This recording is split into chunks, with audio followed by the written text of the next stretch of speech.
Suatu kali Nabi kumpul para sahabat. Nabi lalu bertanya, "Atadruna manil muflis?"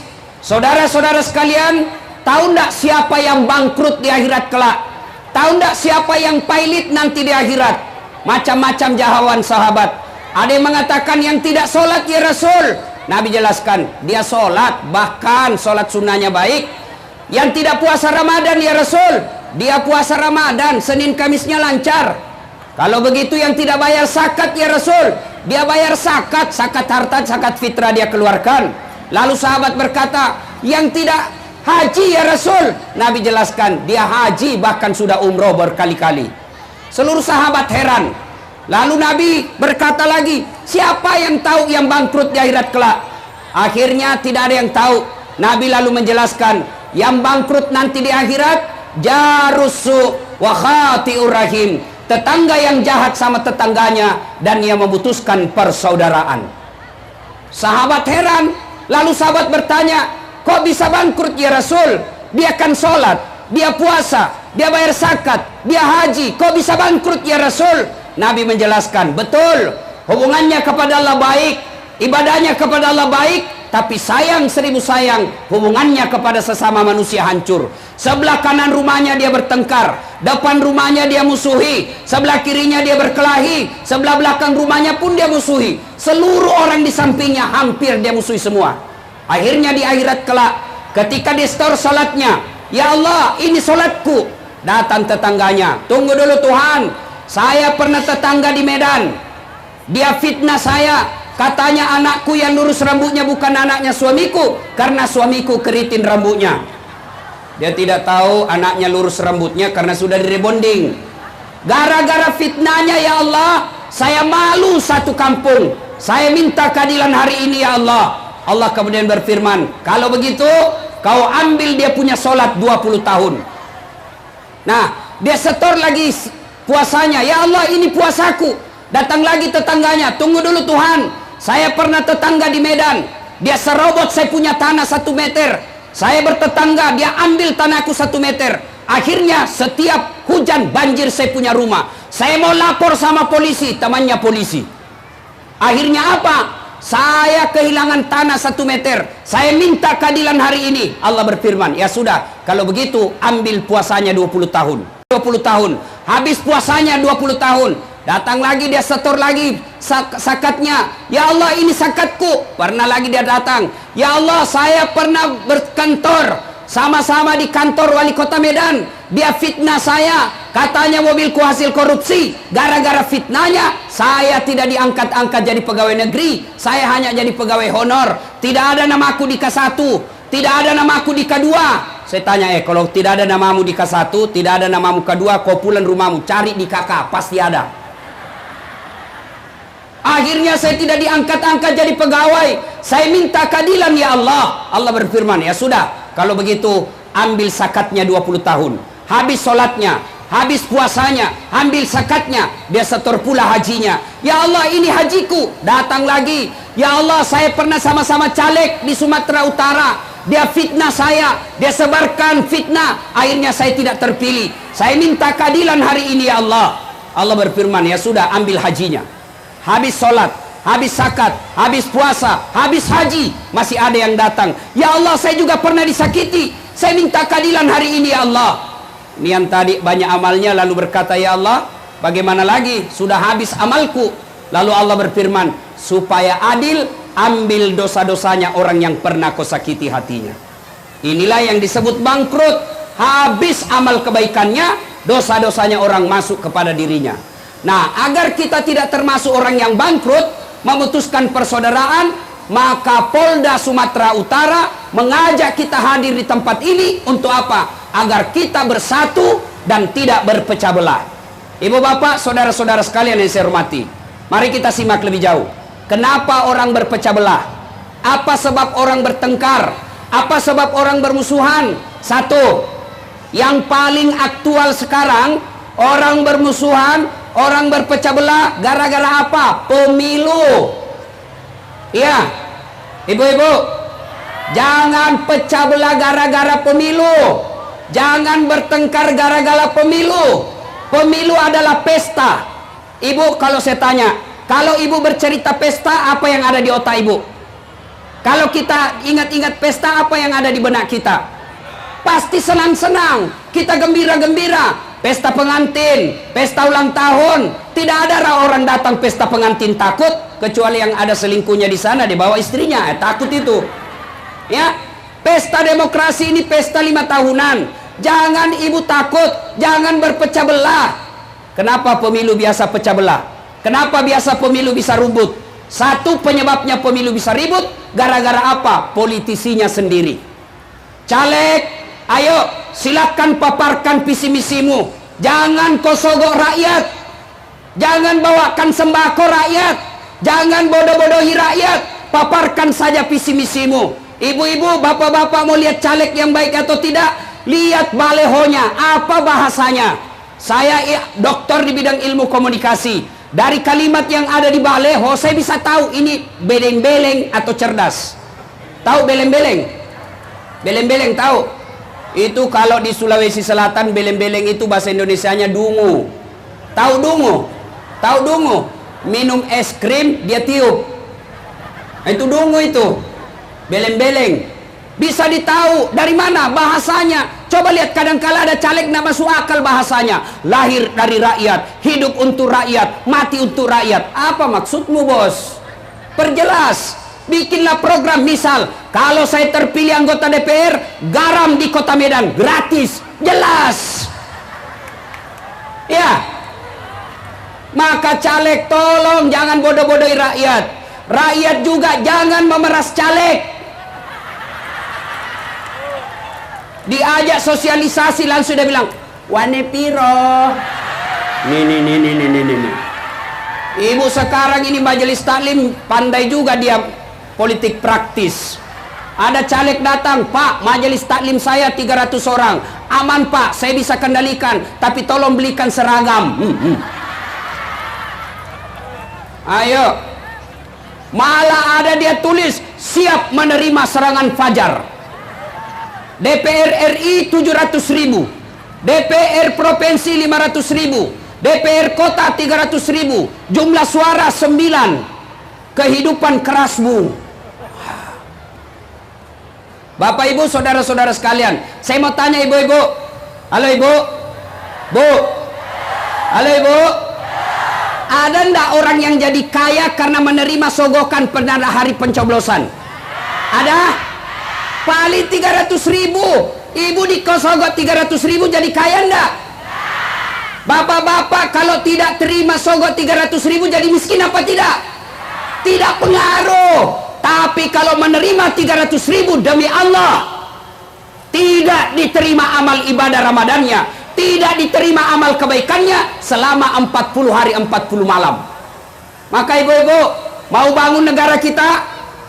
Bapak-bapak mau bangun Republik Indonesia? Mau? Jangan terima money politik, jangan terima sogok, jangan terima sembako. Perbaiki negara kita ini dengan apa? Hilangkan money politik, hilangkan sogok-sogok. Ibu-ibu, bu, jangan cemas soal isi perut. Allah yang ngatur. Bu, pernah lihat cicak? Pernah lihat cicak? Apa dia makan cicak? Masuk akal enggak? Satu terbang, satu di dinding. Di mana ketemunya? Enggak ada terminalnya. Satu terbang, satu di dinding. Tapi Allah yang ngatur rezekinya cicak. Masih ingat lagu kita waktu kecil? Cicak-cicak di dinding, diam-diam merayap, datang seekor nyamuk. Nyamuk yang datang. Lagu tidak mengatakan cicak lompat ke nyamuk. Udah setengah mati. Itu lagu dulu waktu kita kecil. Dulu lagu-lagu kita waktu kecil bagus-bagus, mendidik. Ya, lagu kita waktu kecil kalaupun dandut apa? Mengapa mengapa minuman itu haram? Karena merusak kepikiran. Mengapa mengapa juga haram? Karena itu cara binatang. Mengapa semua yang enak-enak itu diharamkan? Mengapa semua yang asik-asik juga diharamkan. Jawabannya apa? Ha ha ha ha ha ha ha.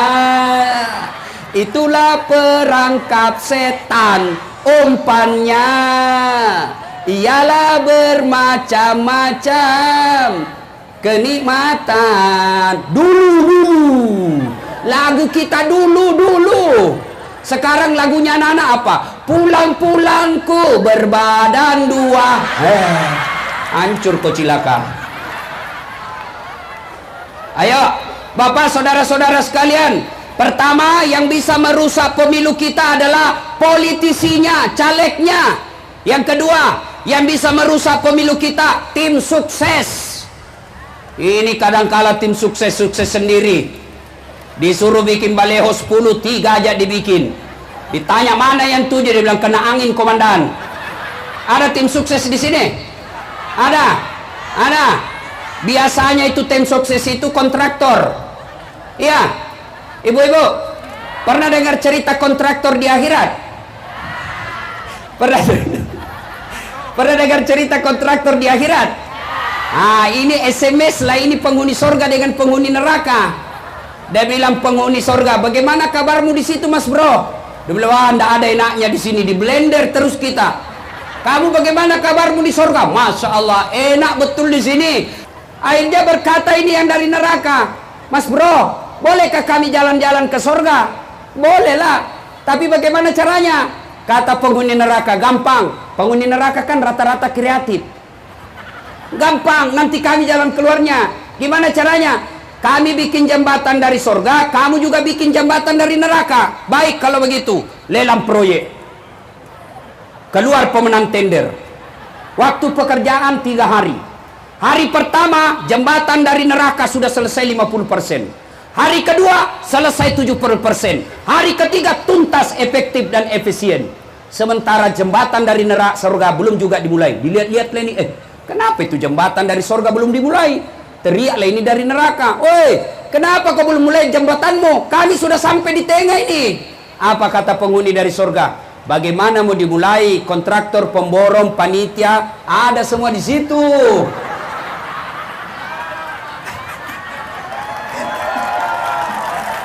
Di sini hanya anak yatim piatu.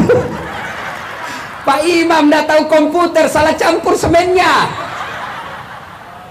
Anggota DPR ketawa-ketawa, kami tidak masuk di situ, Ustaz. Pernah juga dengar ceritanya anggota DPR di akhirat, Ibu? Pernah dengar? Jadi masuklah ini Pak Imam sorga. Sampai di dalam sorga, ini Pak Imam dilihat banyak anggota DPR dalam sorga. Kok banyak anggota DPR?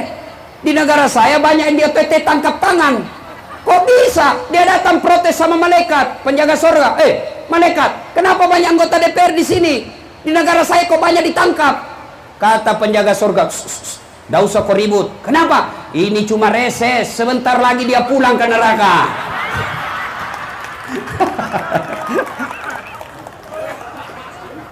Satu, yang menyebabkan kita ribut pemilu, politisi.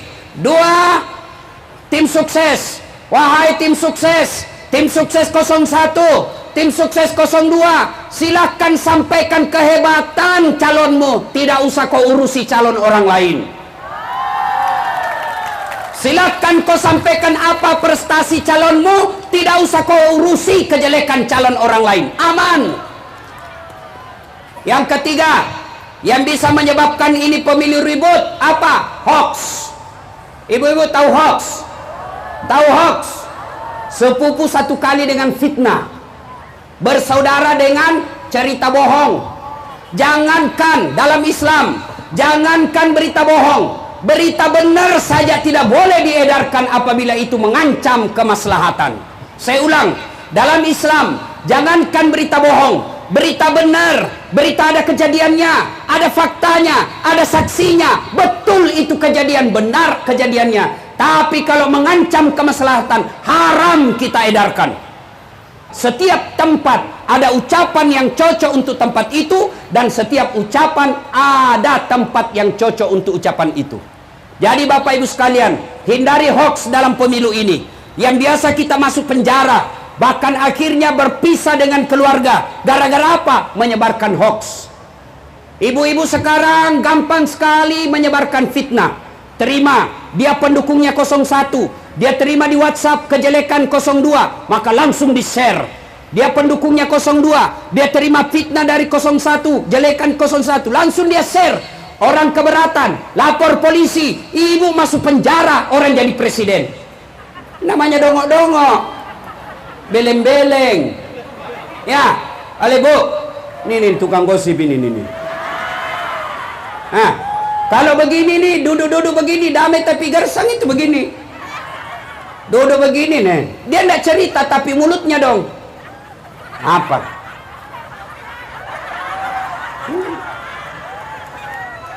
Saya tadi lewat, ada yang gosip saya sedengar. Itu juga bajunya waktu di TV One. Pret. Nih. Ibu, yang tukang gosip itu suka ikut campur kan? Iya, biar bukan urusannya dia campuri juga. Orang yang suka ikut campur nanti takdirnya seperti toge. Tahu toge? Tahu toge, Bu? Coba lihat toge. Di mana-mana dia ikut campur. Gado-gado, pecel, tahu isi, sop Banjar, tahu soto Betawi, selalu ikut campur. Maka karena dia selalu ikut campur, Allah takdirkan toge tidak ada yang lurus, semuanya bengkok. Makanya kalau ada di Medan pagi-pagi gosip teriaki, toge nih ya.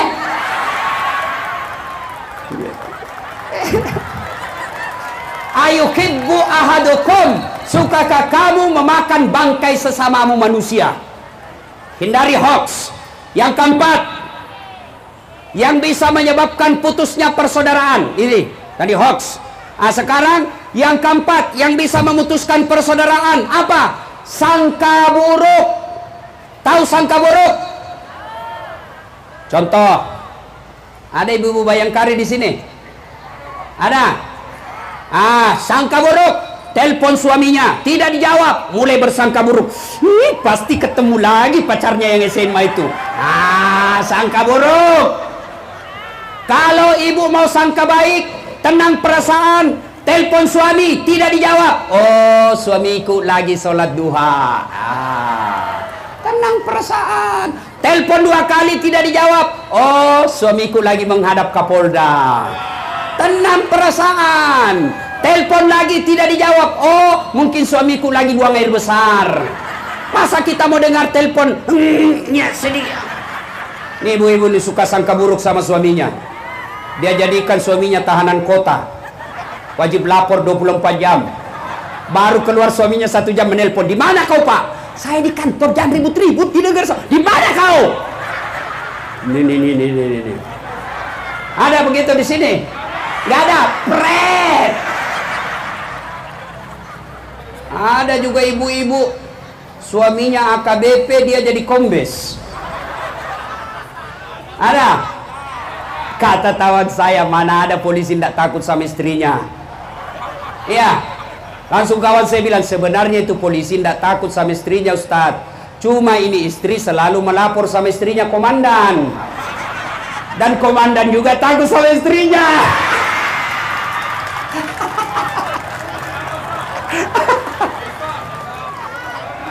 Ada? Masya Allah. Ada bapak-bapak sini takut sama istrinya? Ada? Berhenti kau jadi laki-laki. Apa mau takut sama istri? Semua gaji kita diambil.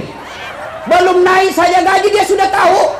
Bahkan dia belum terima sih, dia pikir bulan depan apa saya cicil ini. Mana caranya? Gaji semua 100% diambil. Kita belikan mobil, dibelikan rumah, dibelikan gencungnya pun kita beli. Sampai tawasnya pun kita yang belikan. Baru mau takut sama istri. Apa ini tuh? Orang bilang, Ustadz tidak takut sama istri. Ngapain saya mau takut sama istriku? Cuma istriku lebih berani dari saya.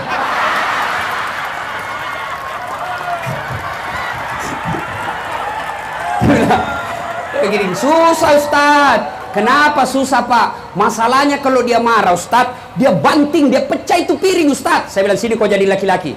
Kalau istrimu pecahkan 1 piring, kau pecahkan 1 lusin. Kenapa? Piring boleh dibeli, tapi harga diri sebagai suami tidak boleh diinjak-injak. Allahu Akbar.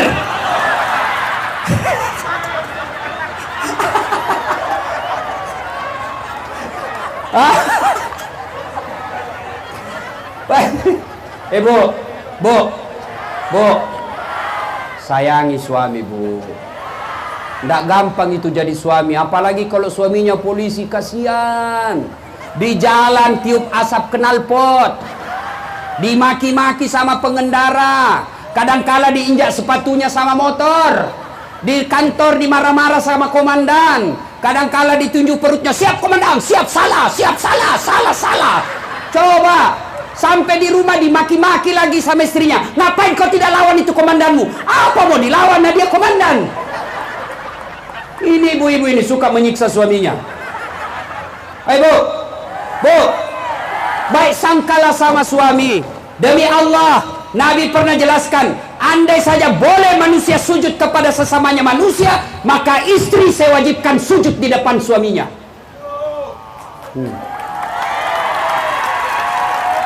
Kenapa begitu, Ustaz? Karena ibu, kami laki-laki yang menanggung ibu dunia akhirat. Coba, kami laki-laki yang nanggung ibu dunia akhirat. Contoh, suaminya ulama, suaminya penghafal Quran, suaminya Senin Kamis puasa, suaminya pendakwah, tapi istrinya tidak pakai jilbab, istrinya tidak sholat, istrinya tidak puasa Ramadan. Demi Allah, kata Al-Quran, ku ampusakum wa ahlikum nara. Orang seperti ini suaminya ulama, istrinya tidak baik sifatnya, suaminya dulu masuk neraka, baru istrinya. Beda kami laki-laki, ibu-ibu. Misal suaminya tukang rampok, suaminya koruptor, suaminya pengedar narkoba, suaminya selingkuh kiri kanan, tapi istrinya sabar, istrinya baik agamanya. Ibu disuruh pilih 7 pintu sorga, kata Nabi, tadkhulul jannati bisalam. Silakan ibu pilih sorga mana yang kau mau masuki. Tuh. Maka baik sangkalah sama suami.